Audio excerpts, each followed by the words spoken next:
Today, I'm going to tell you how to make the carrot almond milkshake, which is completely made without sugar. For this, I'm going to make use of these pink carrots, not the usual orange ones. I'm going to nicely chop them and boil them so that they become soft as you see in the video. And then add this to the mixer grinder. And then I'll peel a few almonds which are soaked overnight.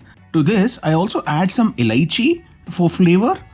We will now add water enough to submerge all of these ingredients completely and grind them well in the mixer grinder. Here you see, after grinding, now I completely transfer this into a utensil before adding any more ingredients. And now I add 1 teaspoon of honey to this, which is completely optional. Add half a cup to 1 cup of milk depending on the consistency. I will then top it up with some dry fruits. Our carrot almond milkshake is ready to be had.